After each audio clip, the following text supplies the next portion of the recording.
Almost exactly 10 years ago, Max Lucado published Fearless. Imagine your life without fear. Fearless is a wonderfully written and delightfully human look at the things we fear and why we should not. Lucado writes, "Fear may fill our world, but it doesn't have to fill our hearts. It will always knock on the door, just don't invite it in for dinner. And for heaven's sakes, don't offer it a bed for the night." Great advice. Easier to hear than to practice, especially this time of year. Christmas looks like a time when we are filled to capacity with confidence, yet fear, doubt, and deep questions about life are right beneath the surface. One of the tasks of God's prophets are to relieve fear. Max Lucado in our time and Isaiah in the time of King Ahaz. Fear has a grip on the king. The allied forces of Aram and Ephraim have planned an attack on Jerusalem, and the alliance that King Ahaz seeks with Assyria may be too little, too late. Ahaz is not demonstrating the faith that the prophet expects, so Isaiah offers a sign to boost king's confidence. For reasons far more about piety than about practicality, Ahaz refuses. Ahaz has allowed the reality of his circumstances to doubt the promises of God. The king's rejection betrays both the king's fear and lack of trust of God. And before we come down too hard on King Ahaz, it may be wise to examine our own lives, because we certainly have never, ever doubted the justice of God by taking matters into our own hands and getting somebody told when we felt like we were being mistreated. No, we've never done that.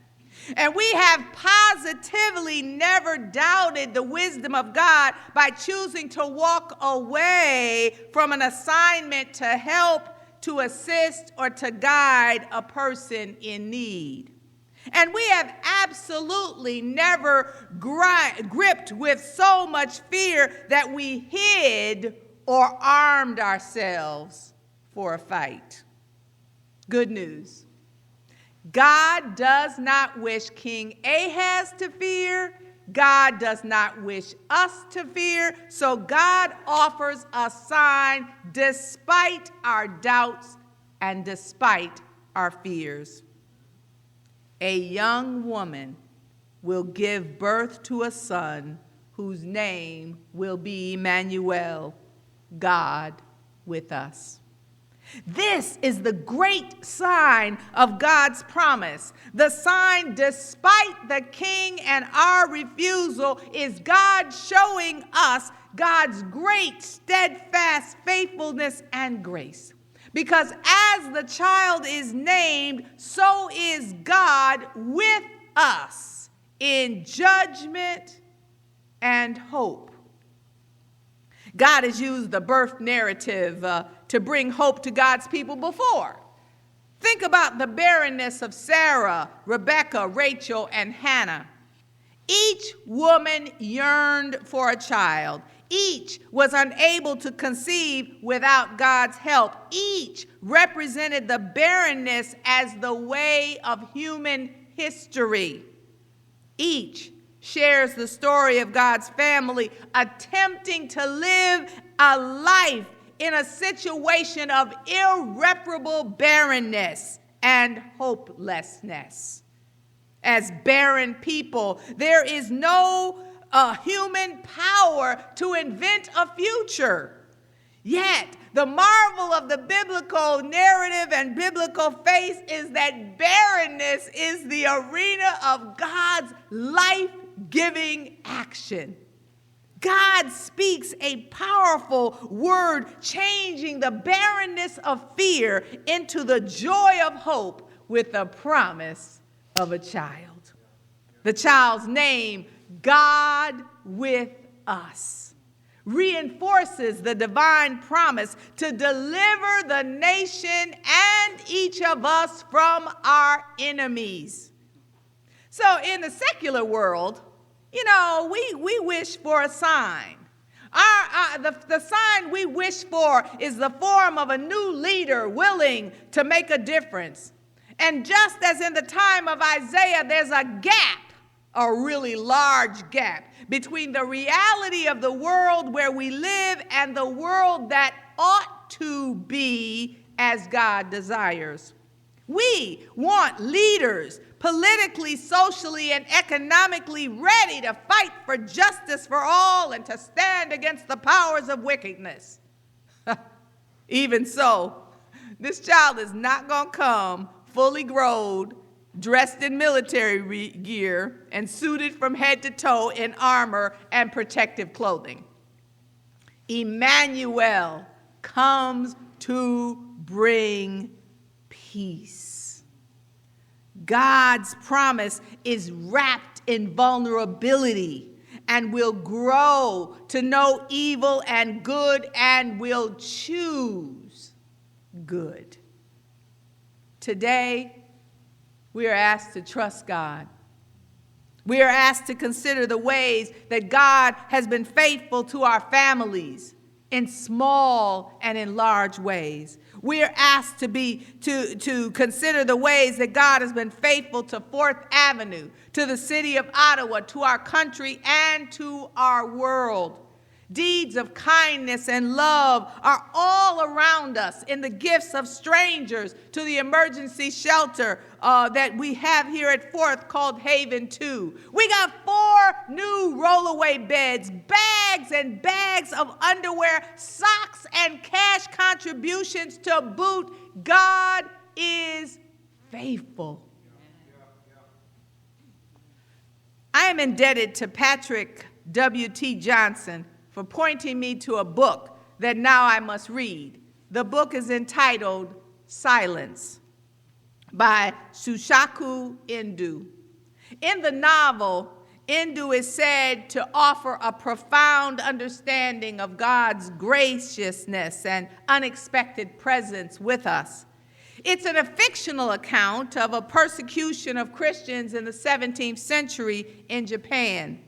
In order to prove that they are not Christians, those who are suspected of being a Christian are required to trample a fumi, a carved likeness of Christ. If they do not trample the image, they will be brutally killed. Those who do trample it in order to save their lives live with deep shame. As the story climaxes, a young Jesuit missionary has been betrayed to the officials, and he is staring down at a fumi. The face the Jesuit sees in the carving is filled with exhaustion and sorrow. As the young missionary continues to stare at the carving, the voice of Christ speaks. With astonishing grace, Christ tells the Jesuit to trample the carving, because it is why Christ is there to be trampled upon. In this fictional account, Indu poses the same question that arises from Isaiah's encounter with Ahaz. How do we respond with trust to a gracious and unexpected presence of the living God with us? There is no easy answer. We want to trust God and not fear, but life seems to get in the way. I'd like to suggest prayer. Prayer is the opposite of fear and mistrust.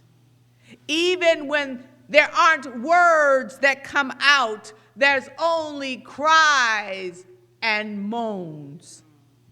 God hears. God cares. By taking the little and the big things to God, we are saying, give me a sign, deep as Sheol and high as heaven. When we pray, we are asking God to enter our lives and act like God among us, God with us, Emmanuel. Saints, the blessings of the Christmas season are more about forgiveness, reconciliation, peace on earth, and right relationship with God and our neighbors than having good times with family and friends. The promise of a Messiah born of God's intention is to restore us and to transform the world. Merry Christmas, peace on earth, and goodwill to all humankind. Amen.